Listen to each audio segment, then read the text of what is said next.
NRD group আৰু Assam live 24ৰ অধ্যক্ষ নৃপেন দাসে এয়া সম্বৰ্ধনা জ্ঞাপন কৰিব বিচাৰিছে।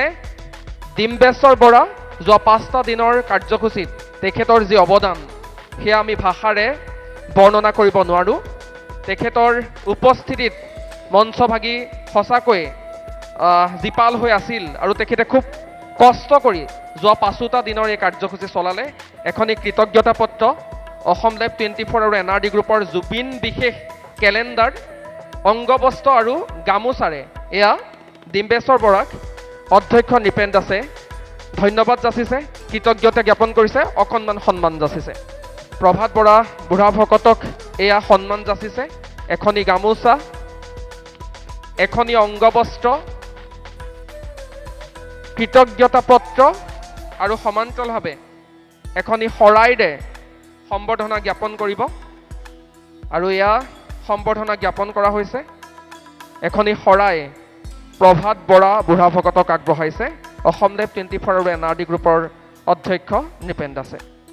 আমাৰ অধ্যক্ষ ডাঙৰীয়াৰ মনলৈ যেতিয়াই ভাওনা ভাগীৰ কথা আহিছিল তেতিয়াই প্ৰবীণ কলিতা ডাঙৰীয়াৰ সৈতে আলোচনা কৰিছিল আৰু তাৰ পাছতেই যোৱা 5টা দিনৰ কাৰ্যসূচী আপোনালোকে প্ৰত্যক্ষ কৰিলে। আমি ধন্যবাদ জ্ঞাপন কৰিছোঁ, কৃতজ্ঞতা জনাইছোঁ আৰু অকণমান সন্মান যাচিছোঁ।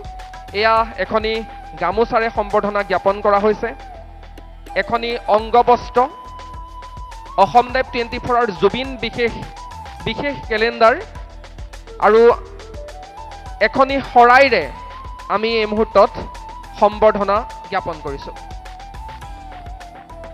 এয়া এখনি সমীক্ষণ, অসম লাইভ 24ৰ ভগ্নী আলোচনী সমীক্ষণ, এখন শৰাই, NRD গ্ৰুপৰ জুবিন বিশেষ কেলেণ্ডাৰেৰে সম্বৰ্ধনা জ্ঞাপন কৰা হৈছে।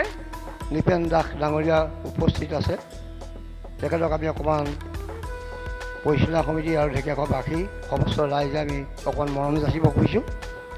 তেখেত কুশলে থাকক, তেখেত মংগলে থাকক, তেখেতৰ সন্তান পৰিবাৰ কইনা আৰু তেখেতৰ চেনেলত যিসকল কৰ্মকৰ্তাই কাম কৰি আছে সকলো মংগলে থাকক। আজিৰ যুগত এটা কথা আমি ক'ব লাগিব যে আমাৰ যি নিবনুৱা সমস্যা, এই নিবনুৱা সমস্যা এনেধৰণে যদি আমাৰ অসমৰ সুযোগ্য সন্তানসকলে 10জন, 5জন, 20জন, 100জন ভাগ কৰি লয় তেতিয়া আমাৰ বহুত নিবনুৱা সমস্যা দূৰ হ'ব। অনাগত দিনত তেখেতৰ লগত যথেষ্টখিনি আমাৰ নিবনুৱাসকলে কাম কৰি আছে, তেখেতসকলক যথেষ্ট মৰম কৰে। আমাৰ সামাজিক বন্ধুসকলক আজি সভাৰ পৰা আমাৰ CMD ডাঙৰীয়াক আমি অনুৰোধ কৰিছোঁ যে তেখেতসকলক খুব মৰম আৰু আঁকোৱালি ল'ব। তাৰ কাৰণে আমি সভাতে আজি তেখেতকো আমি অনুৰোধ কৰিলোঁ, তেখেতক কুশল মংগল কামনা কৰিবলৈ আমাৰ জাজ ডাঙৰীয়াক আমি অকণমান আহিবলৈ অনুৰোধ কৰিছোঁ। আমাৰ ভকত